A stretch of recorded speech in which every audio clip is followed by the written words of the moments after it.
Sebelum ceritanya dimulai, silakan tulis di kolom komentar dari daerah mana saja teman-teman yang menonton cerita ini.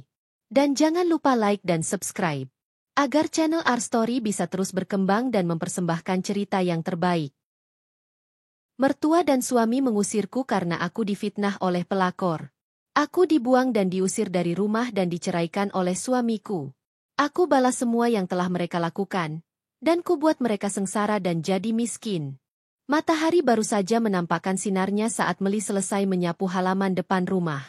Udara pagi masih segar, embun di dedaunan belum menguap sepenuhnya, dan suara ayam berkokok dari kandang belakang rumah menemani kesibukan paginya. Ia memakai daster sederhana berwarna biru muda dan jilbab polos yang sudah agak lusuh, karena sering dipakai untuk kegiatan rumah tangga. Tapi dari senyum di wajahnya, tak ada yang menunjukkan bahwa ia merasa kurang atau mengeluh. Baginya, bisa menjalani hari dengan damai sudah lebih dari cukup.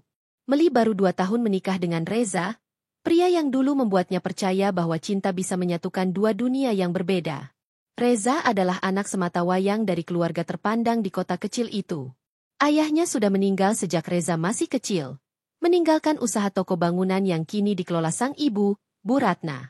Meski hanya lulusan SMA dan berasal dari keluarga petani di pinggiran kota, Meli bisa memenangkan hati Reza dengan ketulusan dan kesederhanaannya. Cinta mereka bersemi dari pertemuan singkat di tempat kursus komputer yang pernah mereka ikuti bersama. Saat itu, Meli menjadi peserta beasiswa dari kelurahan, sementara Reza hanya iseng mendaftar karena ingin mengisi waktu libur semester. Tanpa disangka, kedekatan mereka tumbuh cepat. Reza jatuh hati pada sosok Meli yang sederhana, ramah, dan selalu bersikap sopan. Meli pun tak bisa menyembunyikan rasa kagumnya pada Reza, pria cerdas dan santun yang tidak pernah memandang rendah siapapun. Pernikahan mereka diadakan secara sederhana, hanya dihadiri keluarga dekat. Meski sempat ditentang oleh Bu Ratna, Reza bersikeras ingin menikahi Meli. Ia mengancam akan hidup mandiri bila ibunya tak merestui. Demi cinta dan demi menjaga hubungan dengan anak sematawayangnya, Bu Ratna akhirnya mengalah. Tapi, dalam hatinya, ia tidak pernah menerima kehadiran Meli dengan tulus. Sejak hari pertama Meli pindah ke rumah itu, ia bisa merasakan aura dingin dari tatapan mata Bu Ratna. Tidak ada pelukan hangat atau sambutan mesra. Meli mencoba memahami. Mungkin mertua belum terbiasa. Ia membujuk hatinya untuk tetap bersikap baik. Tiap pagi, ia selalu bangun lebih awal, menyiapkan sarapan, menyapu halaman, mencuci baju, dan membereskan rumah. Semua dilakukannya dengan ikhlas, berharap suatu hari Bu Ratna bisa menerimanya seperti anak sendiri. Namun kenyataan berkata lain. Semakin lama tinggal serumah, semakin banyak sindiran halus yang menusuk telinga Meli. Dari caranya menata meja makan yang dianggap kampungan, cara berbicara yang dianggap terlalu lembut, bahkan cara berpakaian yang dianggap tidak modis. Meli hanya tersenyum menahan hati.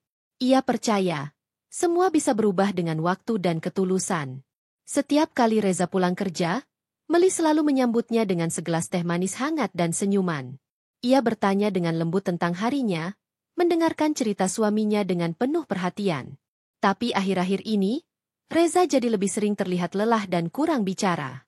Kadang, ia hanya mengangguk dan langsung masuk ke kamar, meninggalkan Meli bertanya-tanya dalam diam.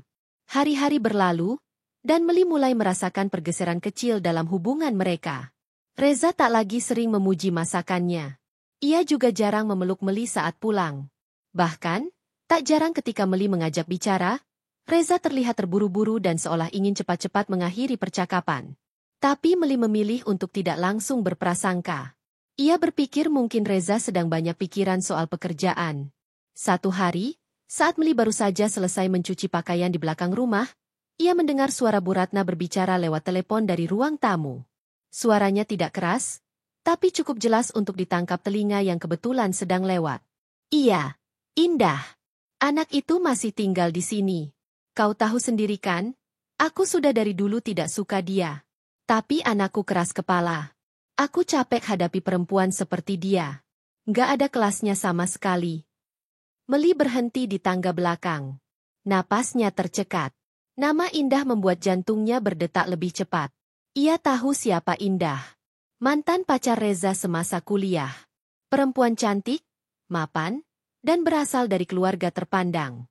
Meli pernah melihat fotonya secara tak sengaja saat membuka album lama milik Reza. Saat itu, Reza hanya berkata bahwa masa lalunya dengan Indah sudah lama berlalu dan tidak perlu diungkit. Tapi mengapa nama itu kembali disebut? Dan mengapa mertuanya bicara seperti itu? Seolah sedang berkomplot? Meli menggigit bibir, menahan gejolak di dada. Ia kembali ke kamar dan menenangkan diri. Ia tidak ingin buru-buru menuduh. Namun, sejak hari itu, pikirannya dipenuhi rasa khawatir. Beberapa hari kemudian, Bu Ratna mulai meminta hal-hal aneh. Ia menyuruh Meli mengganti tirai ruang tamu, karena menurutnya terlalu murahan.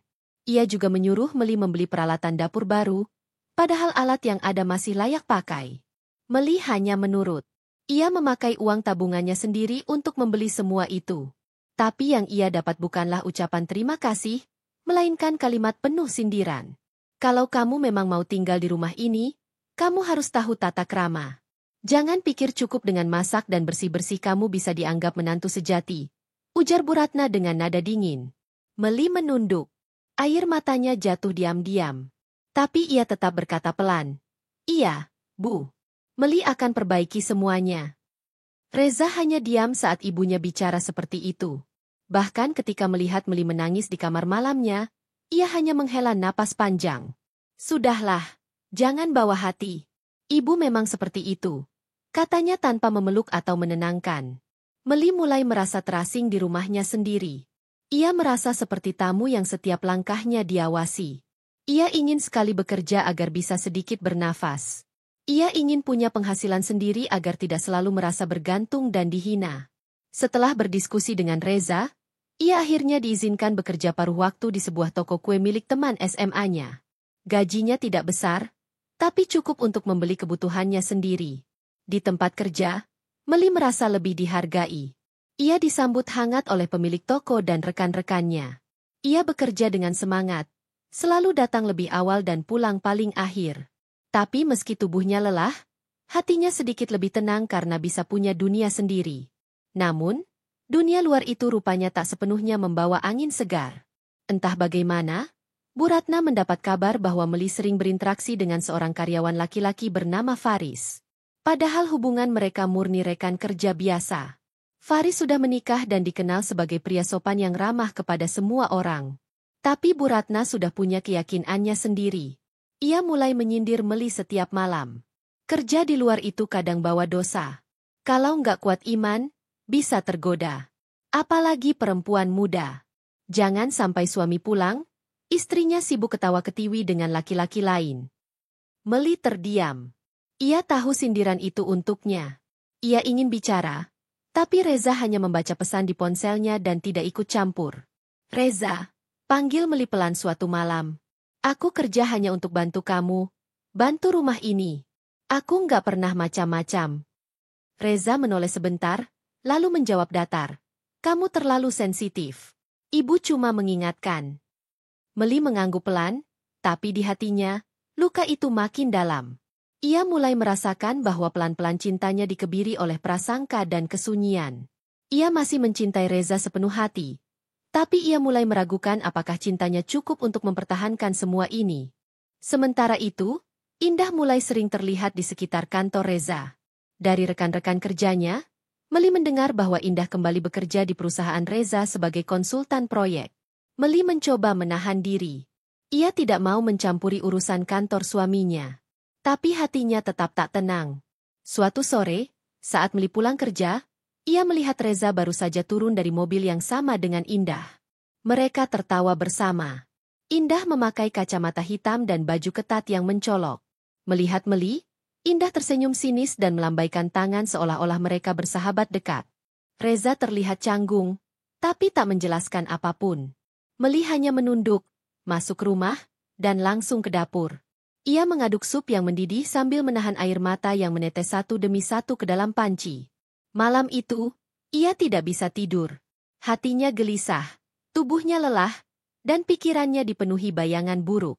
Ia mulai bertanya-tanya, apakah ia terlalu naif? Apakah kesederhanaannya memang tak cukup untuk bertahan dalam keluarga ini? Ia menarik napas dalam-dalam, lalu mengusap wajahnya. Ia tidak tahu bahwa badai sebenarnya baru akan dimulai. Udara pagi itu dingin menusuk, tapi tangan Meli tetap sibuk mencuci beras di dapur. Langit masih sedikit gelap, matahari belum sepenuhnya menampakkan diri. Ia sudah bangun sejak pukul 4 pagi untuk menyiapkan sarapan dan keperluan keluarga sebelum berangkat kerja. Hari-hari Meli dimulai lebih awal daripada yang lain. Seolah menjadi rutinitas yang tak lagi bisa diganggu-gugat. Ia tahu, satu kekurangan saja bisa menjadi bahan omelan Bu Ratna sepanjang hari. Panci berisi air hangat sudah mendidih di atas kompor. Ia menaruh irisan tempe, menambahkan bumbu yang sudah diulek dari semalam. Sayur lodeh sederhana hari ini, dengan nasi hangat dan sambal terasi, Meli berharap setidaknya bisa membuat Reza tersenyum. Tapi harapan Meli sejak dulu lebih sering tinggal harapan. Meja makan sudah tertata rapi, piring disusun, sendok disilangkan. Ia bahkan menambahkan kerupuk dalam toples kaca sebagai pelengkap. Saat ia hendak membawa teh ke meja makan, Bu Ratna melangkah masuk ke dapur sambil menarik napas panjang. Pagi-pagi bau terasi begini, rasanya pengen muntah. Kamu itu kalau masak, tolong pikirkan selera orang rumah. Bukan selera kampungmu, ucap Bu Ratna sambil menatap ke arah dapur dengan alis mengernyit. Meli terdiam. Kedua tangannya masih memegang gelas teh. Ia mengangguk pelan, berusaha menguatkan diri. Maaf, Bu. Meli pikir Reza suka sambal. Kemarin bilang sambalnya kurang pedas. Ya, Reza kamu bisa iya-iya aja. Tapi nggak berarti dia suka. Laki-laki itu sering basa-basi. Kamu jangan terlalu GR. Meli menghela napas perlahan. Ia letakkan gelas di meja makan tanpa menjawab lagi. Seberapapun ia mencoba, di mata mertuanya, ia tetap saja kurang. Salah sedikit, dianggap tak tahu diri. Diam, dianggap sombong. Berbicara, dianggap membantah. Beberapa saat kemudian, Reza turun dari kamar dengan kemeja kerja dan dasi biru yang disetrika Meli semalam. Ia duduk tanpa banyak bicara, mengambil nasi dan lauk tanpa memuji atau mengeluh. Meli tersenyum kecil, berusaha menyapa. Sayang, nasi dan sayurnya masih hangat. Makan dulu ya, sebelum berangkat. Reza mengangguk tanpa menatapnya. Iya. Tak lebih dari itu. Hanya satu kata dan kembali diam. Suasana pagi yang harusnya hangat malah terasa seperti ruang asing tanpa percakapan. Bu Ratna duduk di sebelah Reza, menyendok sayur lodeh ke piringnya. Ia mencicipi, lalu berdehem. Kalau bisa, besok jangan masak pakai santan terus. Kolesterol. Kalau anak saya sakit gara-gara makanan kamu, jangan nyesel. Meli menunduk. Ia tak ingin membantah. Padahal, ia tahu Reza sangat menyukai masakan bersantan, terutama lodeh dan opor buatan Meli. Tapi sejak ada Indah kembali muncul dalam kehidupan mereka, Reza seperti bukan lagi dirinya yang dulu. Ia lebih mudah emosi, lebih sering mengabaikan Meli, dan lebih sering membela ibunya. Setelah sarapan selesai, Reza mengambil tas kerjanya dan bersiap pergi. Meli mengiringinya ke depan pintu seperti biasa, tapi kali ini Reza tak menoleh saat keluar. Tak ada kecupan di kening, tak ada kalimat, hati-hati di jalan. Meli berdiri sendirian di ambang pintu, menyaksikan mobil suaminya melaju menjauh. Siang itu, setelah semua pekerjaan rumah selesai, Meli duduk di kamar dengan buku catatan kecilnya. Ia mulai menghitung pengeluaran minggu ini. Dari sisa gajinya di toko kue, ia sisihkan untuk belanja, membeli kebutuhan dapur, dan sisanya ditabung sedikit demi sedikit. Meski tak banyak, ia merasa bangga bisa membantu. Tapi ketika ia mengajukan keinginan untuk membeli blender baru, karena blender lama sudah sering macet, Bu Ratna langsung mencibir. Kamu pikir uang dari kerjaan kecilmu itu bisa apa? Jangan belagu. Jangan mikir kamu itu tulang punggung keluarga. Semua ini dari hasil kerja anak saya. Meli hanya diam. Lagi-lagi, semua usahanya dipandang sebelah mata. Padahal ia tidak pernah mengeluh. Tak pernah meminta-minta.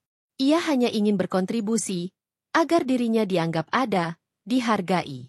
Tapi yang ia dapat, hanya perasaan seperti orang asing. Rumah itu tak lagi terasa rumah.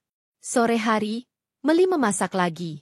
Kali ini ia sengaja membuat tumis brokoli dan ayam bakar, karena tahu itu makanan favorit Reza. Ia berharap dengan makanan itu, Reza bisa sedikit melunak. Ia merias meja makan, menata piring dengan serbet putih bersih, dan menyalakan lampu kuning di atas meja agar suasana lebih hangat. Tapi saat Reza pulang, ekspresinya tetap datar. "Kamu masak apa?" tanyanya tanpa melihat ke arah dapur. "Ayam bakar, sayang. Kamu suka, kan?" jawab Meli dengan senyum yang dipaksakan. Reza hanya bergumam, lalu duduk sambil membuka ponselnya. Meli mencuri pandang. Di layar, ia melihat foto indah sedang tersenyum dengan caption motivasi. Perut Meli terasa mulas tiba-tiba. Tapi ia berpura-pura tak melihat. Makan malam berlangsung dalam diam. Bu Ratna sesekali menatap Meli dengan tatapan tajam. Sesekali, ia bergumam tentang bagaimana wanita yang baik harus tahu batas. Wanita itu harus tahu diri. Jangan mentang-mentang sudah nikah, jadi semaunya. Yang penting tetap jaga sikap. Jangan lupakan posisi. Kalimat itu dilontarkan tanpa memandang siapapun, tapi jelas diarahkan ke Meli. Malam itu, di kamar, Meli memberanikan diri untuk bicara dengan Reza. "Kamu masih cinta aku, kan?" Reza menghela napas panjang, duduk di sisi ranjang tanpa menatap istrinya. "Kamu kenapa tanya kayak gitu?" "Aku cuma merasa, kita makin jauh, Za. Aku berusaha, jaga rumah, masak, kerja, semua buat kamu. Tapi kamu makin dingin." Reza terdiam cukup lama sebelum akhirnya berkata, "Aku capek, Mel. Capek terus-terusan lihat kamu dicibir ibu. Aku capek lihat kamu terlalu baper sama semua hal." Meli menahan napas. Jadi selama ini dia dianggap baper? Padahal semua luka itu nyata. Semua ucapan itu menusuk hati. "Kalau aku terlalu baper, itu karena aku berjuang sendiri. Kamu nggak pernah bantu aku hadapi ibu. Kamu selalu diam." Reza berdiri, lalu berjalan ke arah jendela. "Ibu itu keras, tapi dia niatnya baik. Kamu aja yang terlalu sensitif. Udah, aku mau istirahat." Meli diam. Air matanya jatuh di bantal, mengalir perlahan. Ia memejamkan mata dan memeluk lututnya. Ia ingin bicara banyak hal, tapi semuanya hanya akan dianggap keluhan tak beralasan. Hari-hari berikutnya semakin suram. Bu Ratna mulai membatasi gerak Meli. Ia dilarang keluar malam meski hanya untuk lembur. Ia dilarang pakai parfum. Katanya tidak pantas untuk perempuan yang sudah menikah. Ia dilarang menerima telepon di ruang tamu karena dianggap tidak sopan. Meli merasa tercekik. Hidup dalam sangkar rumah itu membuatnya perlahan kehilangan dirinya sendiri. Ia tidak punya tempat mengadu. Ia tidak punya siapa-siapa selain Reza, yang kini lebih memilih mendengarkan ibunya daripada dirinya. Puncaknya adalah saat Bu Ratna mendatangi tempat kerja Meli dan mempermalukannya di depan umum. Dengan suara lantang, ia menyebut Meli wanita tidak tahu diri, tidak tahu sopan santun, dan tidak tahu bersyukur. Ia mengatakan bahwa Meli tidak pantas menjadi istri anaknya, dan hanya mempermalukan nama keluarga. Pemilik toko kue sampai harus menenangkan Bu Ratna dan menyuruh Meli pulang. Hari itu, Meli berjalan pulang dengan langkah lunglai. Dunianya seperti runtuh. Air matanya tidak berhenti sepanjang perjalanan. Di rumah, ia tidak bicara apapun. Ia hanya duduk di pojok kamar, memeluk dirinya sendiri. Tak ada Reza yang menenangkan. Tak ada pelukan yang membuatnya merasa berarti. Yang ada hanya sunyi dan luka yang semakin dalam. Dan entah mengapa, di ujung hatinya, ada rasa takut bahwa semuanya akan semakin memburuk. Bahwa badai sesungguhnya baru akan datang. Langit di atas kota tampak mendung saat Meli berdiri di depan jendela kamar, memandang kosong keluar. Hujan belum turun, tapi hawa lembabnya telah membuat dadanya sesak. Sudah beberapa hari ini Reza makin sulit diajak bicara. Sepulang kerja, suaminya lebih sering langsung mandi, makan sebentar, lalu menghabiskan waktu di kamar sendirian dengan ponsel di tangan. Dulu, setiap malam mereka berbincang mesra, bercerita apa saja, bahkan hal-hal kecil seperti makanan yang mereka suka atau kejadian lucu di jalan. Tapi sekarang, semua itu lenyap. Bahkan, keberadaan Meli seakan-akan tidak terlihat lagi oleh Reza. Pagi itu, saat sedang menyiapkan sarapan, Meli mendengar suara notifikasi ponsel Reza yang tertinggal di meja makan. Ia tidak berniat melihatnya, tapi layar ponsel menyala dengan jelas. Sebuah pesan masuk dari nama yang membuat jantung Meli berdegup tak karuan. "Indah. Za, makasih ya udah nemenin aku semalam. Rasanya nyaman banget ngobrol sama kamu lagi." Bikin aku lupa kalau kita udah beda dunia. Tangan Meli gemetar. Ia menatap layar itu lama, nyaris lupa cara bernapas. Pesan itu sederhana, tapi cukup tajam untuk menusuk hatinya. Kata, lagi, di pesan itu menyiratkan sesuatu. Bahwa pertemuan mereka bukanlah yang pertama. Bahwa ada sesuatu yang sudah berlangsung lebih lama dari yang Meli kira. Ia menahan air mata, meletakkan ponsel itu kembali seperti semula, dan melanjutkan menyiapkan meja. Saat Reza turun, ia tidak berkata apapun. Meli hanya tersenyum kecil sambil menuangkan teh ke cangkir suaminya. Za, kamu ada waktu sore nanti? Aku pengen ajak kamu makan di luar. Udah lama kita nggak keluar bareng. Tanyanya dengan nada hati-hati. Reza menatap Meli sebentar, lalu mengambil sendok. Sore aku ada meeting sama klien. Kayaknya pulang malam. Jawaban itu terdengar biasa saja. Tapi di telinga Meli, kalimat itu bagai hujan batu di atas luka terbuka. Ia tahu Reza bohong. Ia tahu bahwa meeting itu hanyalah alasan. Ia tahu, Reza akan bertemu Indah lagi. Hari demi hari, nama Indah semakin sering muncul dalam kehidupan mereka. Entah bagaimana, Indah kini bekerja sebagai konsultan di perusahaan tempat Reza bekerja. Ia sering muncul di foto-foto kegiatan kantor, kadang berdiri di samping Reza, kadang tersenyum sambil menyentuh lengan Reza. Meli tidak pernah berkata apapun secara langsung. Ia memilih menahan diri, menahan amarah, menahan kesedihan. Ia percaya bahwa jika ia menjaga rumah tangganya dengan sabar, Tuhan akan menjaganya juga. Tapi Indah bukan wanita biasa. Ia cantik, pintar, dan sangat tahu cara mengambil simpati orang. Ia tahu cara mendekati Reza, menyentuh luka lamanya, dan memanipulasi situasi. Ia juga tahu bahwa Reza sedang retak dengan istrinya. Dan itu adalah celah yang sempurna untuk dimanfaatkan. Suatu malam, Reza pulang sangat larut. Saat ia masuk kamar, Meli masih terjaga, duduk di pojok ranjang sambil memeluk lututnya. "Kamu dari mana?" tanya Meli pelan. Reza menutup pintu dan melepas sepatu. "Aku udah bilang, meeting. Meeting sampai jam 11 malam. Reza mendesah kasar. "Kamu mulai lagi." "Aku cuma tanya, Za. Kamu makin jauh sekarang. Aku bukan musuh kamu." "Udah, Mel. Aku capek. Aku butuh istirahat. Besok pagi aku harus ke Bandung. Ada proyek sama tim Indah."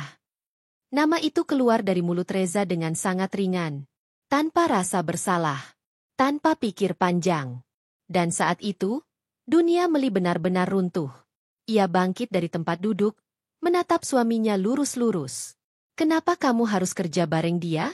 Kenapa dia bisa masuk ke perusahaan kamu lagi?" Reza terdiam beberapa detik. "Dia konsultan resmi.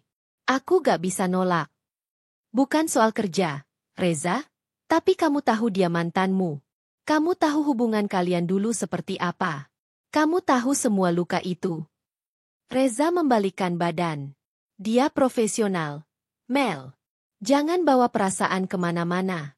Justru kamu yang harusnya tahu diri. Jangan sok ngatur, apalagi kalau gak ngerti urusan kerjaan." Meli nyaris roboh mendengar kata-kata itu. Ia tidak menyangka, pria yang dulu pernah bersumpah akan menjaganya, kini bahkan tidak bisa menahan suara ketika berbicara padanya. Malam itu, Meli menangis hingga dini hari. Ia tak sanggup tidur. Ia mencoba menulis surat, mencurahkan semua isi hati, tapi tiap kali menulis, tangannya berhenti karena air mata mengaburkan pandangan. Ia merasa tak berguna, tak dihargai, tak dianggap. Keesokan paginya, Bu Ratna sengaja mengajak bicara di dapur. "Kamu jangan terlalu posesif, Mel. Suami itu kalau dicurigai terus, bisa makin jauh. Reza itu butuh istri yang dewasa. Bukan yang cengeng dan tukang curiga." Meli hanya diam. Ia ingin bicara, ingin membela diri, tapi ia tahu, semua kalimatnya akan diputar balik. Ia tahu, apapun yang ia katakan, tidak akan pernah bisa mengubah pandangan ibu mertuanya. Seminggu kemudian, Bu Ratna membuat keputusan sepihak. Ia mengundang Indah ke rumah. Katanya, ingin berdiskusi soal peluang bisnis bersama. Tapi kenyataannya, ia ingin mempertemukan Indah dengan Reza dalam suasana keluarga. Seolah-olah Meli tidak pernah ada. Saat Indah datang, ia membawa kue dan bunga tangan. Ia bersikap sopan, tersenyum lebar, dan bahkan memuji masakan Meli. Tapi di balik itu semua, pandangannya penuh sindiran. Ia menyentuh lengan Reza dengan akrab, tertawa keras saat Reza melontarkan lelucon, dan bahkan duduk di kursi yang biasanya ditempati Meli di ruang tamu. Meli berdiri di dapur, menggenggam pisau sayur dengan erat. Ia menahan napas, menahan gejolak yang semakin mendesak ke dadanya. Reza tidak memperkenalkan Meli sebagai istrinya kepada Indah. Bahkan tidak menyebut namanya. Ia membiarkan semua berjalan seolah-olah Meli hanya pembantu rumah yang sedang lewat di tengah percakapan mereka. Malamnya, setelah Indah pulang, Meli mencoba bicara lagi dengan Reza. "Kenapa kamu biarkan dia seperti itu? Duduk di kursi aku? Bicara seolah aku nggak ada? Kamu sadar nggak? Kamu nyakitin aku." Reza hanya mengangkat bahu. "Jangan lebay, Mel. Dia cuma tamu. Kamu aja yang terlalu sensitif. Kenapa kamu berubah? Apa salahku? Apa aku kurang? Aku kerja, aku urus rumah, aku sabar sama ibu." "Mel," suara Reza meninggi, "aku muak kamu terus ngeluh. Aku pengen rumah ini tenang. Kalau kamu gak bisa tenang, mungkin lebih baik kamu keluar dari rumah ini dulu." Meli membeku. Kata-kata itu seperti cambuk. Ia terdiam lama. Tak ada air mata, hanya keheningan panjang yang menyesakkan. Dan malam itu, untuk pertama kalinya, ia merasa bahwa suaminya benar-benar telah berpaling. Bahwa cinta yang ia pertahankan dengan susah payah telah digantikan oleh bayangan masa lalu yang kembali hadir dalam wujud seorang wanita bernama Indah. Anda bilang. Keesokan harinya, Fitri duduk terdiam di kamar kontrakan kecil yang ia sewa setelah diusir dari rumah oleh Abdur. Matanya menatap kosong ke arah jendela yang retak, sementara tangannya memegang cangkir teh hangat yang sudah mendingin. Suara kendaraan dari jalanan sempit depan kontrakan seolah jadi latar sunyi penderitaannya. Tak ada yang ia miliki kini, kecuali diri dan luka di hatinya. Sudah beberapa hari berlalu sejak ia diceraikan dan harta bendanya dirampas. Anak semata wayangnya, Dava, belum sekalipun menghubunginya. Bahkan pesan-pesan yang ia kirim tidak pernah dibalas. Fitri tak menyalahkan Dava. Anak itu pasti sedang dibutakan oleh fitnah dan pengaruh dari Abdur dan ibu mertuanya. Fitri menarik napas panjang. Ia tak ingin larut dalam kesedihan. Ia tahu, jika ia terus tenggelam dalam rasa sakit, maka ia akan kalah. Ia harus bangkit. Ia harus membuktikan bahwa ia bukan wanita lemah yang bisa diinjak-injak seenaknya. Tengah hari, Fitri mengenakan jilbab sederhana dan berjalan kaki menuju warung makan di ujung gang. Ia menawarkan diri untuk mencuci piring. Pemilik warung, seorang wanita parubaya bernama Bu Rumi, menatapnya dengan iba namun juga curiga. "Bu, saya nggak minta uang dulu. Saya cuma butuh kerjaan," ujar Fitri dengan nada pelan. Suaranya nyaris bergetar. Bu Rumi akhirnya mengangguk. "Ya sudah, kamu bantuin cuci piring dulu. Kalau kamu rajin, nanti saya kasih upah harian. Tapi jangan bawa masalah, ya?" Fitri mengangguk dengan penuh rasa syukur. Meski pekerjaan itu jauh dari kehidupan lamanya, ia tetap menerimanya. Tangannya mulai kotor dengan sabun dan sisa makanan, tapi hatinya mulai menemukan sedikit harapan. Setidaknya, ia bisa makan dari hasil keringat sendiri. Hari-hari berikutnya, Fitri bekerja dari pagi sampai sore. Kadang ia juga membantu belanja ke pasar, atau meracik bumbu jika warung sedang ramai. Bu Rumi mulai menyukainya. Ia melihat sosok Fitri sebagai perempuan yang sopan, pekerja keras, dan tidak banyak bicara.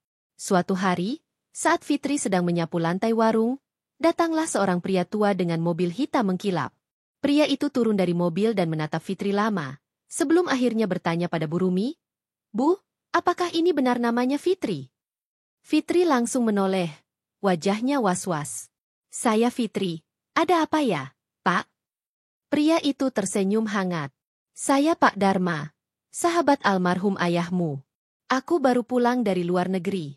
Saya sudah dengar semua dari orang kepercayaan ayahmu dulu." Fitri tertegun. Ia nyaris lupa bahwa ayahnya dulu memang punya beberapa rekan bisnis. Tapi sejak menikah dengan Abdur, ia memang tak pernah lagi menjalin komunikasi dengan mereka. Pak Dharma melanjutkan, "Ayahmu menitipkan sesuatu padaku sebelum meninggal. Kau harus ikut ke rumah. Banyak hal yang perlu kau ketahui. Fitri gelisah. Ia merasa canggung, apalagi masih mengenakan baju lusuh dengan bau warung. Tapi Pak Dharma justru menunjukkan rasa hormat yang membuat Fitri tenang. Di dalam mobil menuju rumah Pak Dharma, Fitri hanya diam. Mobil itu berhenti di sebuah rumah besar bergaya kolonial yang berdiri megah di tengah kota. Fitri merasa seperti kembali ke dunia lamanya yang telah lama ia tinggalkan. Di dalam rumah, Pak Dharma memberikan sebuah map berisi dokumen. Ini surat warisan dari almarhum ayahmu. Semua properti, saham, dan tabungan atas namamu. Ayahmu tidak mempercayakan pada siapapun, termasuk aku. Ia tahu kamu mungkin akan dijauhkan dari keluarga besar. Fitri tak bisa berkata apa-apa. Ia membuka lembar demi lembar dokumen itu dengan tangan gemetar. Nilainya tak main-main. Perusahaan ekspor-impor, beberapa rumah mewah, lahan perkebunan di Jawa Tengah, dan tabungan miliaran rupiah. Ayahmu tahu kamu akan melalui kesulitan, dia sudah meramalkannya sejak kamu menikah dengan pria itu, ucap Pak Dharma. Fitri hanya bisa meneteskan air mata.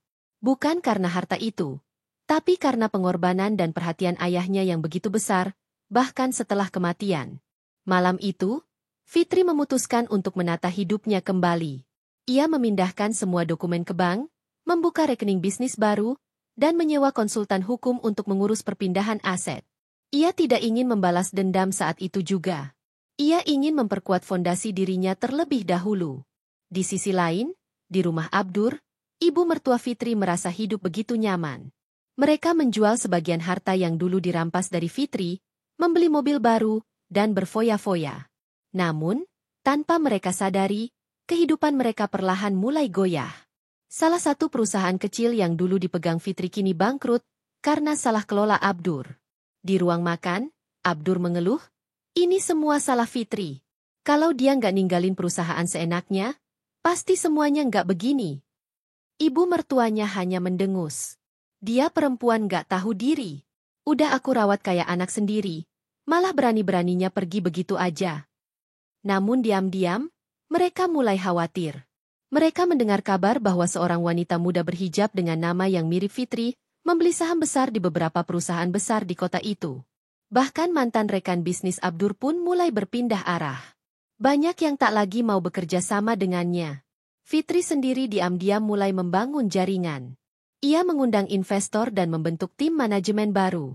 Ia menolak muncul di media atau menghadiri pesta sosialita. Ia ingin kemunculannya menjadi kejutan. Beberapa bulan kemudian, Fitri membeli sebuah gedung perkantoran lama dan merenovasinya menjadi kantor pusat perusahaan barunya. Di lantai teratas, ia memiliki ruangan pribadi yang elegan dan penuh dengan nuansa minimalis. Suatu sore, sekretaris barunya masuk ke ruangannya.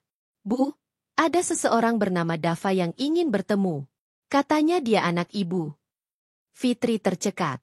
Seketika itu juga, jantungnya berdegup lebih cepat. "Suruh dia masuk." Dava masuk dengan langkah pelan. Remaja itu tampak ragu, namun wajahnya menunjukkan kerinduan yang dalam. "Ibu." Fitri berdiri. Matanya langsung berkaca-kaca. Ia menahan diri untuk tidak langsung memeluk anak itu. "Apa kamu masih mau bertemu ibu?"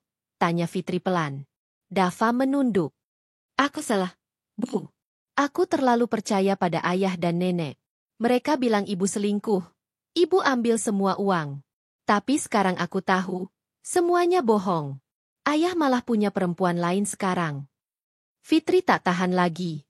Ia memeluk anaknya dengan erat. "Tak apa, Nak, yang penting kamu sudah kembali." Dava menangis di pelukan ibunya. "Aku rindu, Bu, aku minta maaf." Fitri mengelus kepala anaknya dengan lembut. Dalam hati, ia bersumpah tidak akan pernah membiarkan siapapun menyakiti anaknya lagi. Hari-hari pun kembali cerah. Fitri mengajak Dava tinggal bersamanya.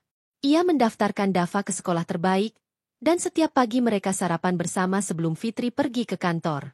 Namun, di sisi lain, badai mulai datang ke rumah Abdur dan ibu mertuanya. Bisnis mereka runtuh satu persatu. Kredit macet, rekanan bisnis hengkang, dan rumah mereka nyaris disita karena utang yang menumpuk. Tak ada lagi senyum di wajah mereka. Yang tersisa hanya penyesalan dan ketakutan. Fitri hanya tersenyum kecil mendengar kabar itu. Bukan karena dendam, tapi karena keadilan akhirnya menampakkan diri dengan caranya sendiri. Dan ini baru permulaan. Fitri duduk sendiri di kamar kontrakan kecilnya. Dinding-dinding tipis itu tak mampu meredam suara dari luar.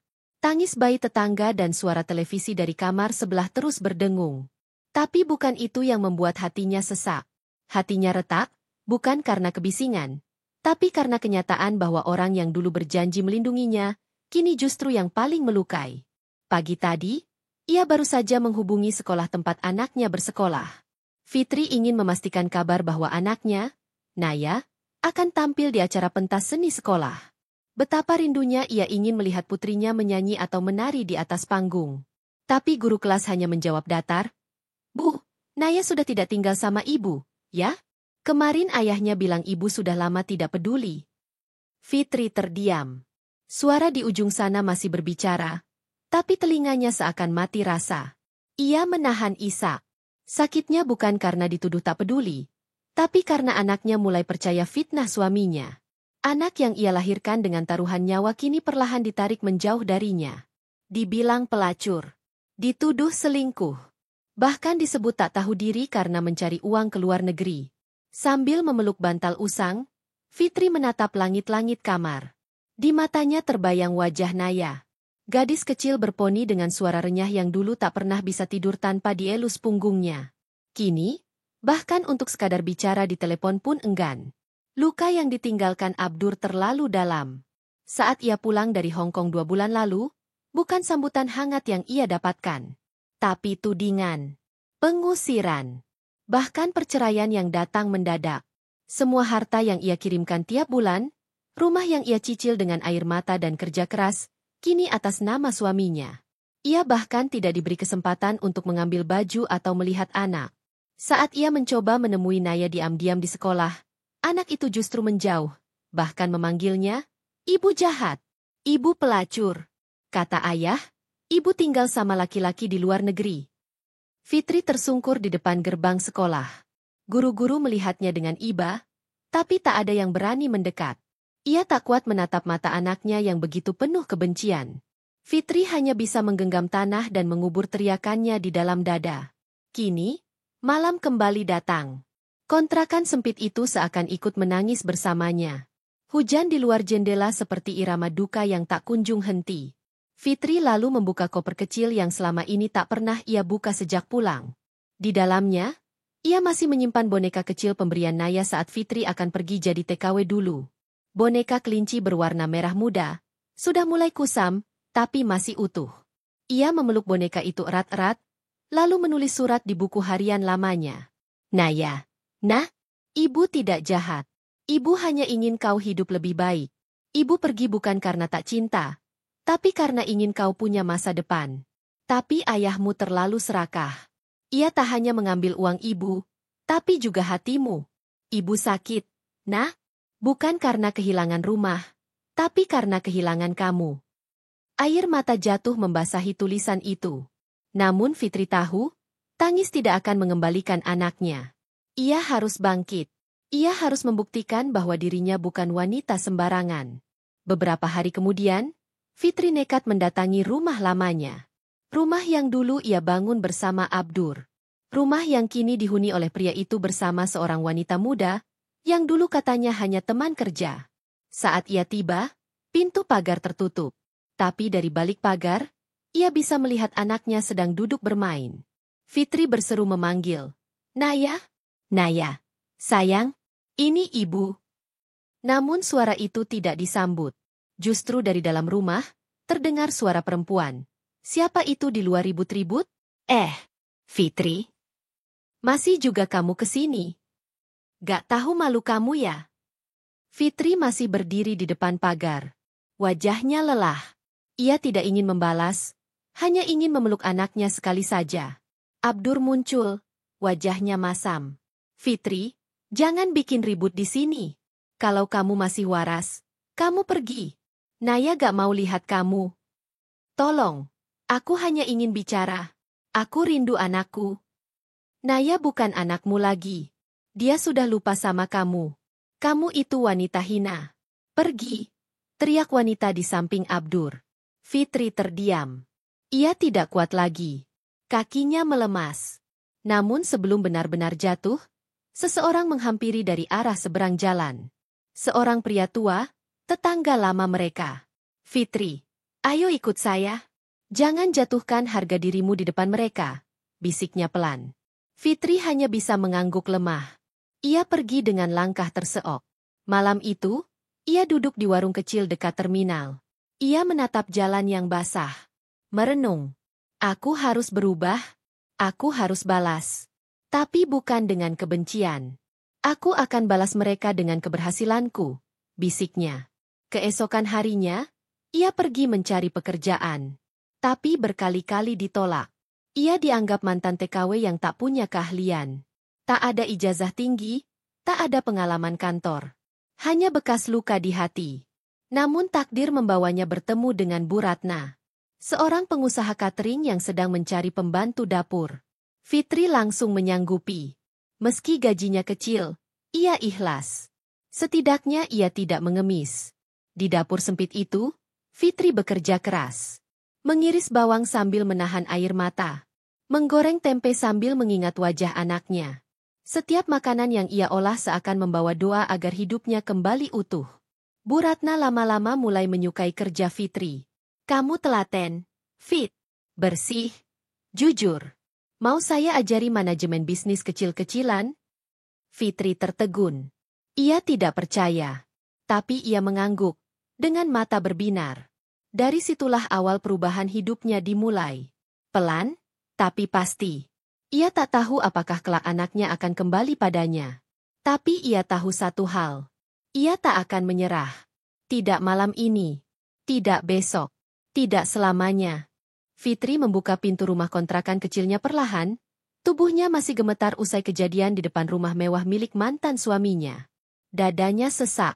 Perasaan sakit, malu, dan marah membuncah bersamaan. Ia menutup pintu perlahan, lalu merosot di baliknya.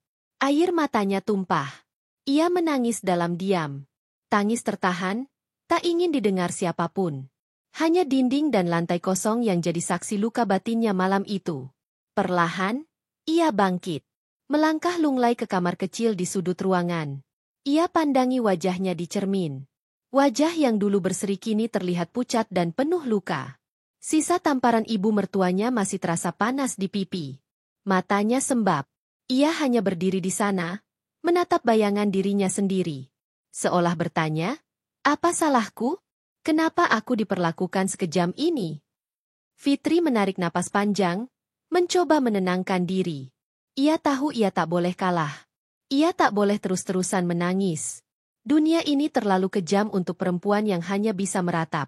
Ia harus bangkit. Ia harus membuktikan bahwa dirinya tak selemah yang mereka kira. Keesokan harinya, Fitri pergi ke pasar. Ia mengenakan kerudung polos dan gamis sederhana. Membawa kantong kain lusuh di tangan kanan, ia berjalan cepat menyusuri gang sempit. Ia datang ke warung sayur Burum, lalu menyapa dengan senyum ramah. Burum, wanita parubaya itu, menyambutnya hangat. Fit, udah siap jualan lagi, nak? Tanya Burum. Fitri mengangguk. Saya nggak bisa terus-terusan diam, Bu. Saya harus tetap hidup. Hari itu, Fitri kembali berjualan kue keliling. Ia berjalan dari rumah ke rumah, dari warung ke warung. Di bawah terik matahari, ia tetap menawarkan dagangannya dengan senyum. Walau beberapa orang memandang sebelah mata, bahkan menolak dengan ketus, Fitri tetap sabar. Baginya, rasa malu tak sebanding dengan rasa lapar. Setiap malam, sepulang jualan, Fitri belajar sendiri. Ia membuka laptop bekas peninggalan almarhum ayahnya. Ia mempelajari digital marketing dari YouTube. Ia mencatat semua hal penting tentang cara menjual produk online. Fitri mulai mencoba menjual kue buatannya melalui grup WhatsApp dan Facebook. Lambat laun, beberapa pesanan datang. Ia mulai mendapat pelanggan tetap. Meski kecil, tapi cukup untuk bertahan. Suatu hari, ia duduk di sudut dapur sambil menghitung uang receh dari hasil jualannya. Tangannya gemetar. Ia tak percaya, dalam sebulan ia berhasil mengumpulkan cukup uang untuk menyewa tempat produksi kue kecil. Fitri tersenyum. Ini awal baru untuknya. Ia tak peduli meski tempat itu hanya berupa ruangan kecil sempit di belakang rumah tetangganya. Yang penting, ia bisa punya ruang sendiri untuk memulai. Di waktu yang sama, Rizky, mantan suaminya, tengah duduk di sebuah restoran mewah bersama Nita, wanita simpanannya. Mereka tertawa riang, menikmati hidup penuh kemewahan. Namun, Rizky tak tahu bahwa keuangannya mulai goyah. Perusahaannya perlahan-lahan mengalami kerugian akibat salah kelola dan pemborosan. Ia terlalu percaya pada Nita, wanita yang hanya peduli pada uang dan penampilan luar. Nita semakin sering meminta uang untuk keperluan pribadinya. Dari tas branded, salon, hingga perhiasan mahal. Rizky menuruti semua permintaannya tanpa berpikir panjang. Baginya, Nita adalah pelarian dari Fitri yang dulu dianggap membosankan dan kampungan. Tapi ia tak sadar bahwa cinta yang dibangun dari pengkhianatan tak akan pernah bertahan lama. Suatu sore, Nita tiba-tiba menghilang. Rizky mencari ke apartemennya, tapi kosong. Semua barang Nita sudah tak ada. Teleponnya tak aktif. Rizky panik. Ia mencoba menghubungi beberapa teman Nita, tapi tak ada yang tahu. Ia mulai mencium keganjilan. Beberapa hari kemudian, ia mendapat surat tagihan dari bank. Ternyata, Nita telah memakai namanya untuk mengajukan beberapa pinjaman besar. Rizky terkejut. Ia merasa ditipu. Tapi nasi sudah menjadi bubur. Hidupnya perlahan-lahan runtuh. Saham perusahaannya anjlok. Para investor mulai menarik diri. Kantor yang dulu megah kini mulai sepi. Di sisi lain, Fitri yang tak tahu apa-apa tentang kehancuran mantan suaminya, terus fokus memperbaiki hidupnya. Ia kini sudah mempekerjakan dua tetangganya untuk membantu produksi kue. Bisnisnya tumbuh pelan tapi pasti. Ia mulai dipercaya menyediakan snack di beberapa acara pengajian dan hajatan. Bahkan, ia sempat diundang sebagai pembicara UMKM perempuan oleh kelurahan setempat. Malam itu, setelah acara selesai, Fitri pulang sambil membawa kotak sisa kue. Di tengah jalan, ia melihat seorang laki-laki duduk lemas di pinggir trotoar. Wajahnya kusam, pakaiannya kotor. Saat ia mendekat, jantungnya berdegup kencang. Itu Rizky, mantan suaminya. Duduk dengan pandangan kosong, tanpa arah. Fitri menghentikan langkah. Matanya menatap Rizky lekat-lekat. Pria itu dulu yang menceraikannya, membuangnya seperti sampah. Pria yang membiarkan ibunya menampar dan menyeretnya dari rumah tanpa membela. Kini, ia duduk seperti orang kehilangan segalanya. Namun Fitri tak melangkah mendekat. Ia hanya menatap sebentar, lalu melanjutkan langkah. Ada rasa iba, tapi juga ada luka yang belum sembuh. Hatinya belum siap memaafkan.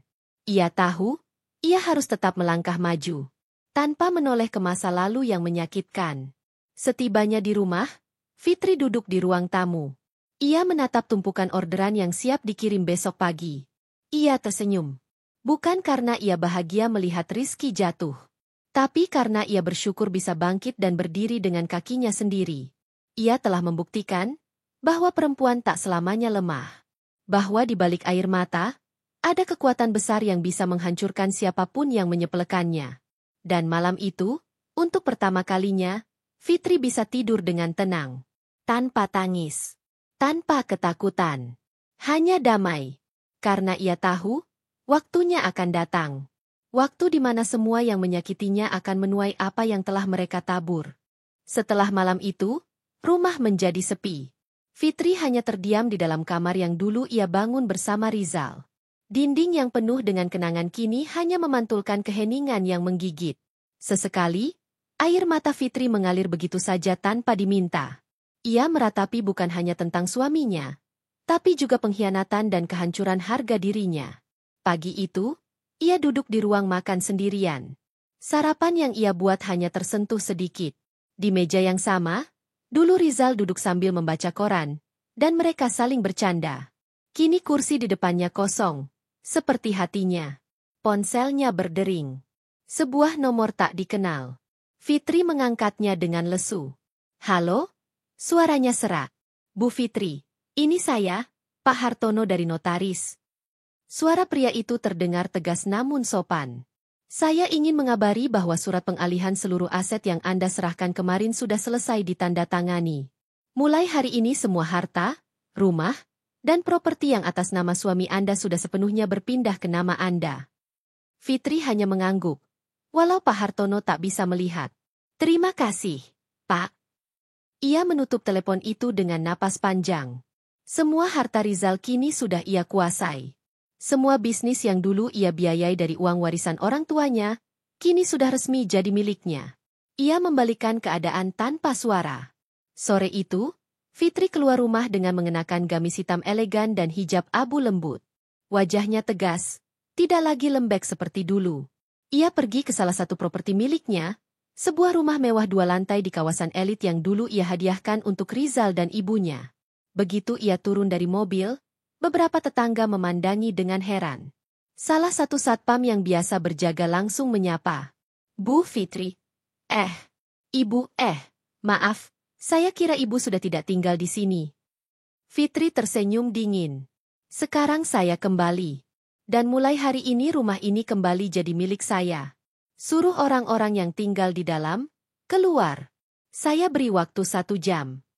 Satpam itu menelan ludah, lalu lari terbirit-birit masuk ke dalam rumah. Beberapa menit kemudian, pintu terbuka.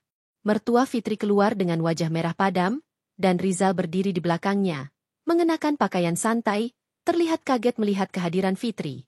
Apa maksudmu datang ke sini? Bentak mertua Fitri. Ini rumah kami. Fitri melangkah mendekat, tidak takut sedikit pun. Ia mengeluarkan selembar surat dari dalam tas kulitnya. Ini sertifikat baru rumah ini. Atas nama saya. Kalian menempati rumah saya secara ilegal. Saya beri waktu 1 jam. Kalau tidak keluar, saya akan panggil polisi. Kau gila, Fitri.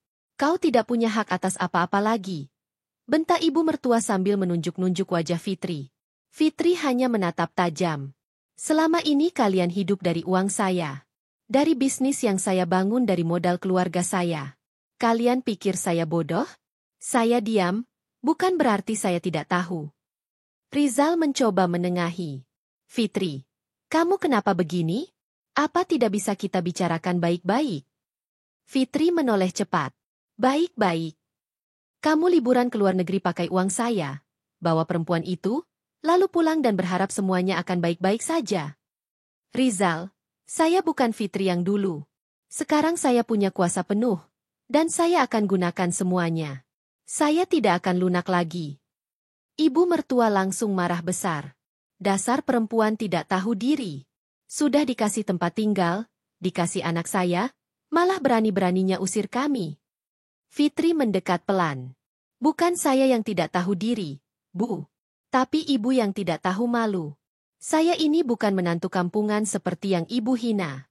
Saya anak tunggal dari pemilik grup perusahaan yang punya lebih dari 20 cabang besar di kota ini. Tapi saya tidak pernah sombong. Ibu yang menghinaku di depan semua orang, menyeretku dari kantor, padahal saya pemilik saham mayoritas di perusahaan itu. Rizal dan ibunya terlihat syok. Muka mereka pucat. Fitri, kau yang memiliki semua itu? Tapi, kau tidak pernah bilang. Fitri tersenyum miris. Karena saya tidak perlu menyombongkan apa yang memang saya miliki.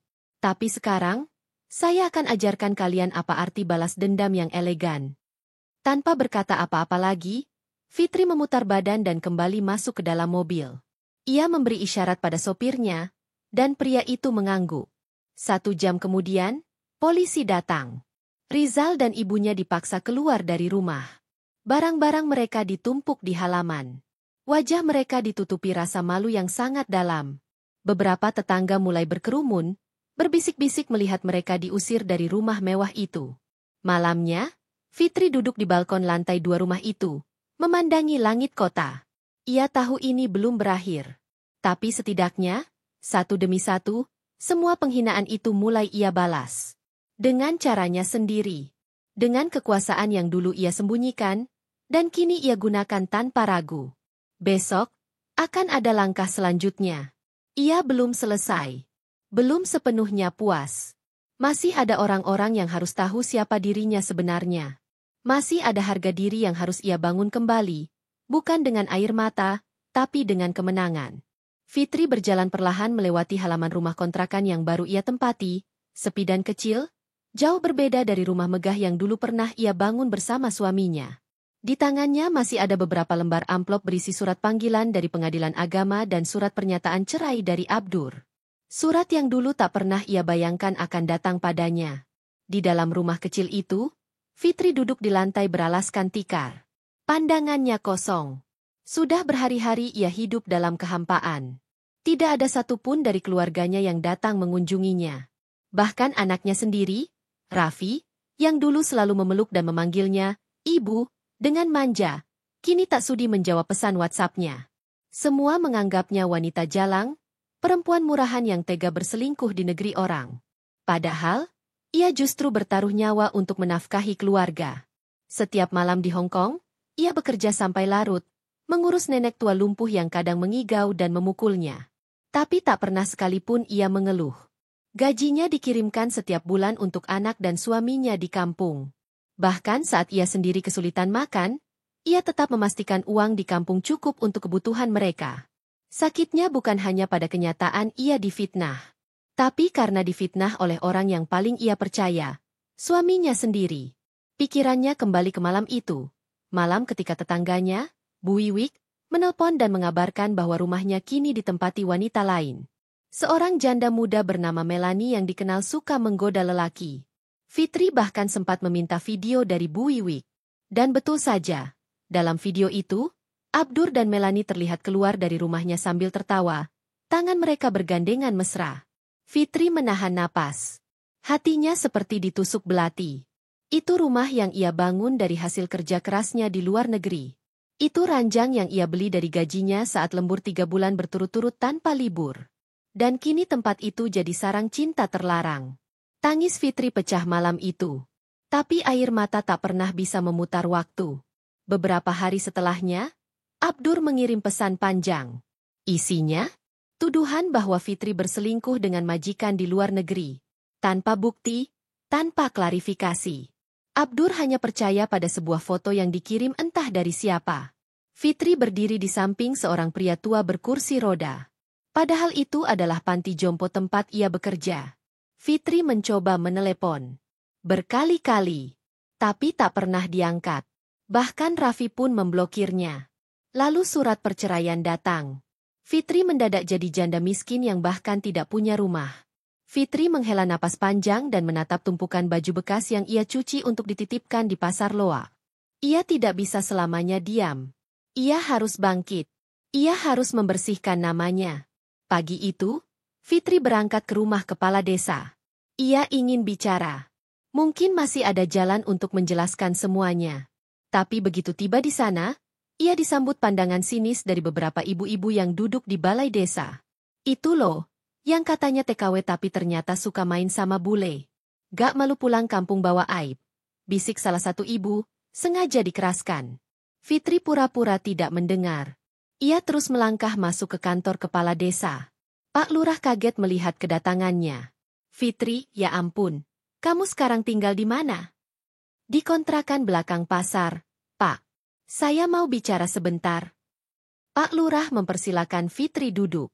Fitri lalu mengeluarkan semua bukti pengiriman uang selama ia bekerja di Hong Kong.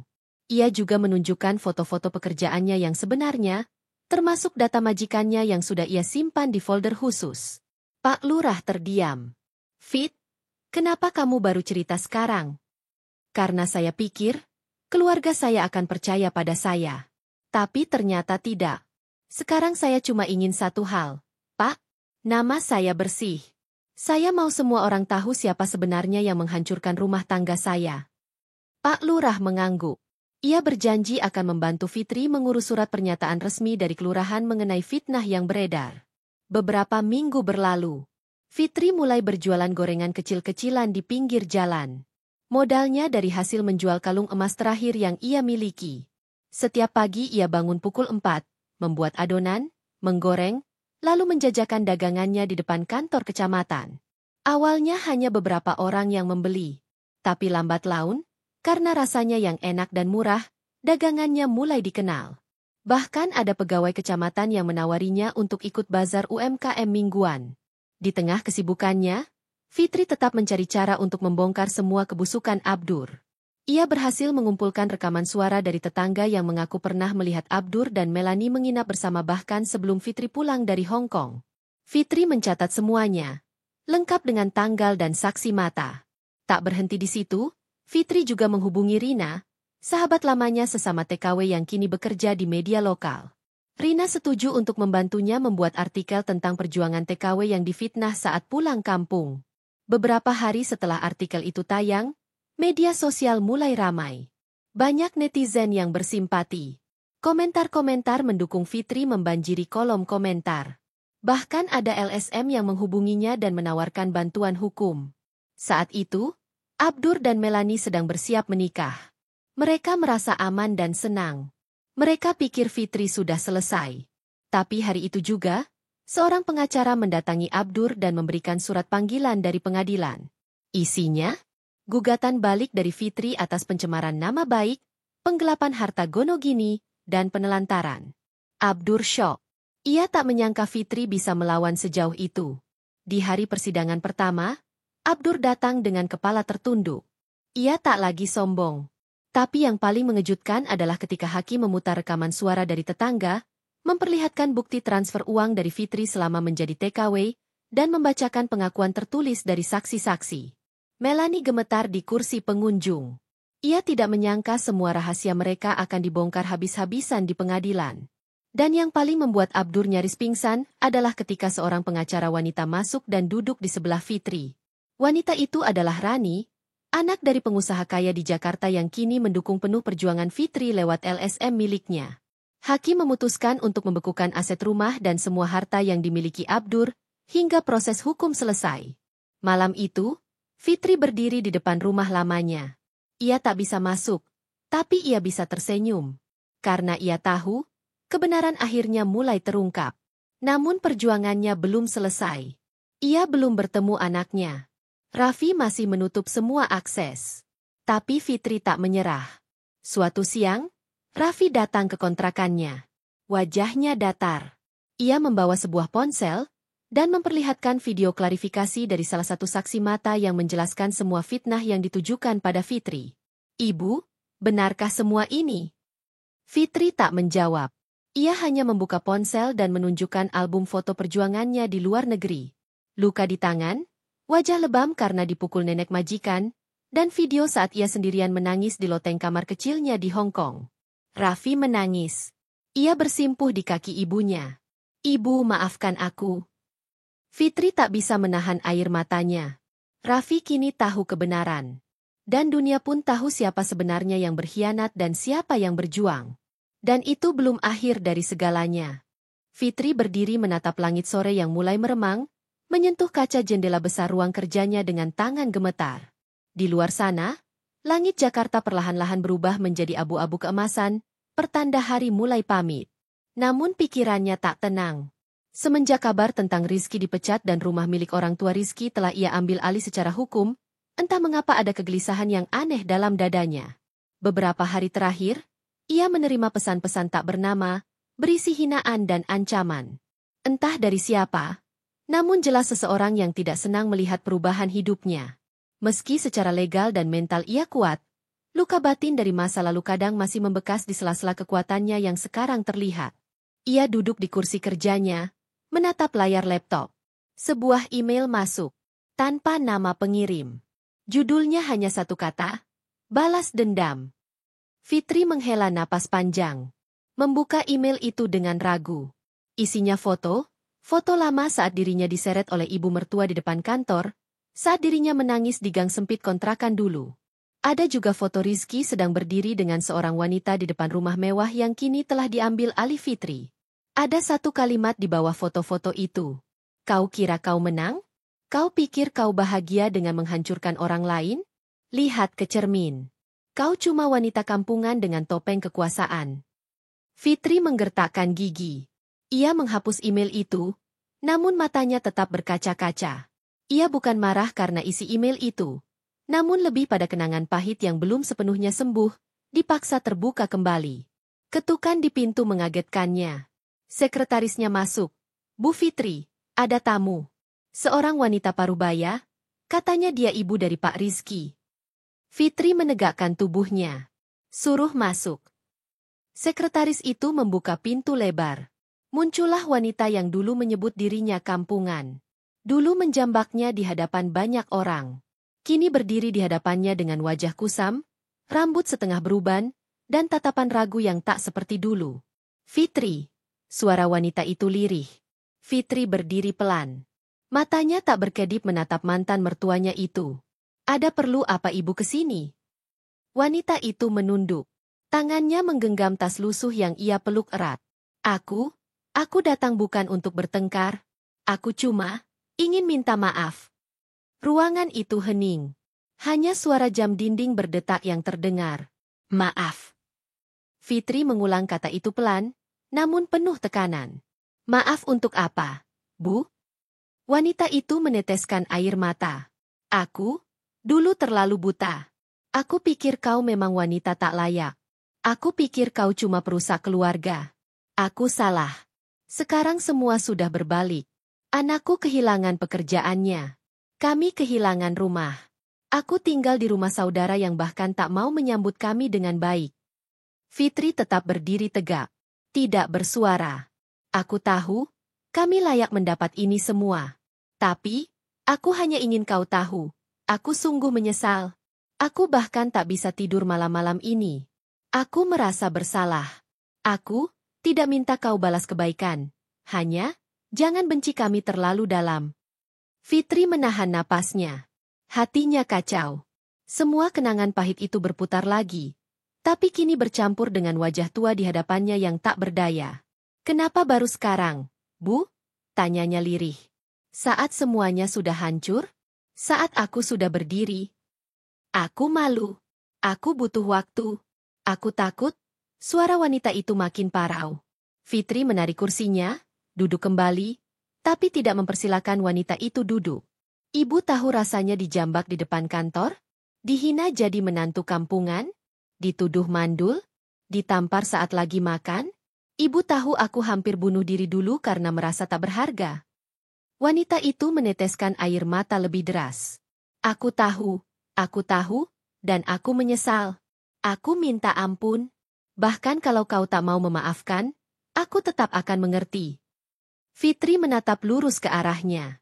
Dalam hatinya, pertempuran emosi berkecamuk. Satu sisi ingin membalas semua penderitaannya. Sisi lain merasa iba pada wanita tua yang berdiri di hadapannya dengan wajah yang telah kehilangan kekuatan. Aku tak tahu apakah aku bisa memaafkan sekarang, kata Fitri pelan. Tapi ibu bisa mulai memperbaiki hidup ibu sendiri. Bukan dengan datang dan berharap semua kembali baik, tapi dengan benar-benar berubah. Tunjukkan bahwa ibu tak akan pernah menyakiti orang lain seperti menyakitiku dulu. Wanita itu terisak. Terima kasih. Setidaknya kau masih memberiku kesempatan bicara. Ia membalikkan badan dan berjalan pelan keluar ruangan. Fitri menatap punggung itu lama. Rasa sakit di hatinya tak langsung sembuh. Tapi setidaknya, luka itu kini mulai disembuhkan oleh keadilan yang datang dari waktu. Sore itu, setelah wanita itu pergi, Fitri pergi ke balkon ruangannya. Ia menatap langit yang mulai gelap. Ia tahu bahwa cerita hidupnya belum berakhir. Masih banyak hal yang harus ia hadapi. Tapi satu hal yang pasti, kini ia tahu. Kebangkitannya bukan sekadar membalas dendam, tapi menyembuhkan luka dan menemukan harga dirinya kembali. Setelah semua selesai, Fitri berdiri di depan balkon apartemennya yang tinggi, menatap lampu-lampu kota Jakarta yang gemerlap. Angin malam menyentuh pipinya dengan lembut, seperti menghapus luka-luka lama yang pernah membuatnya tersungkur. Tak ada lagi air mata untuk Bayu. Tak ada lagi sesal untuk cinta yang dibalas pengkhianatan. Rumah sudah dijual. Mobil dan harta atas nama Bayu sudah dialihkan ke pihak yayasan sosial, atas nama karma yang tidak main-main. Dan sekarang, pria itu benar-benar menjadi gelandangan seperti yang pantas ia terima. Bayu sempat mengemis di depan rumah lama mereka, berteriak-teriak menyebut nama Fitri. Namun yang keluar hanyalah tawa kecil dari wanita itu, dari balik jendela mobil mewahnya yang kini diparkir di depan hotel bintang 5. Sekarang rasakan sendiri rasanya kehilangan. Seperti aku dulu saat kamu tinggal pergi bersama wanita itu. Ucap Fitri pelan waktu itu, sebelum memutar balik mobilnya tanpa sedikit pun menoleh ke belakang. Kini, kehidupan baru sudah dimulai. Fitri kembali ke dunia bisnisnya. lebih fokus dan tajam dari sebelumnya. Perusahaannya berkembang cepat. Dalam waktu singkat, dia berhasil menjalin kerjasama dengan berbagai investor asing, menjadikan perusahaannya salah satu yang paling disegani di bidang properti dan logistik. Setiap pagi, ia memulai harinya dengan yoga, disusul sarapan sehat yang disiapkan asisten pribadi. Tak ada lagi suara bentakan dari Bayu, tak ada lagi tangisan malam karena kesepian. Yang ada hanyalah ketenangan dan kebebasan. Namun, yang membuat Fitri paling bahagia bukanlah kekayaan, melainkan kesempatan untuk menyembuhkan dirinya sendiri. Dia mengikuti terapi trauma, menulis buku tentang perjuangannya, dan menjadi pembicara di seminar perempuan tangguh. Suatu hari, ketika menghadiri seminar nasional tentang Empowering Women After Divorce, Fitri naik ke podium dan menceritakan kisahnya. Di tengah tepuk tangan panjang, ia mengatakan, "Aku dulu berpikir perceraian adalah akhir dari segalanya. Tapi sekarang, aku tahu, itu adalah awal dari hidupku yang sebenarnya." Di belakang panggung, seseorang menghampirinya. Seorang pria sederhana berjas navy dan senyum tulus. "Hai, saya Reza. Saya baca buku ibu, dan saya terinspirasi. Saya juga ditinggal istri karena saya tidak punya apa-apa dulu. Sekarang saya bangkit. Saya hanya ingin bilang, terima kasih sudah menginspirasi banyak orang, termasuk saya." Fitri tersenyum. Senyum yang bukan karena ingin membalas dendam, melainkan senyum damai, karena hatinya kini penuh. "Aku pernah dihancurkan oleh cinta, tapi sekarang aku hidup karena cinta, cinta kepada diriku sendiri." Dan saat ia berjalan keluar dari ruangan, matahari sore menyambutnya hangat. Langkahnya ringan, seakan beban puluhan tahun telah luruh bersama luka masa lalu. Akhir bukan berarti selesai. Karena untuk Fitri, inilah awal yang sesungguhnya.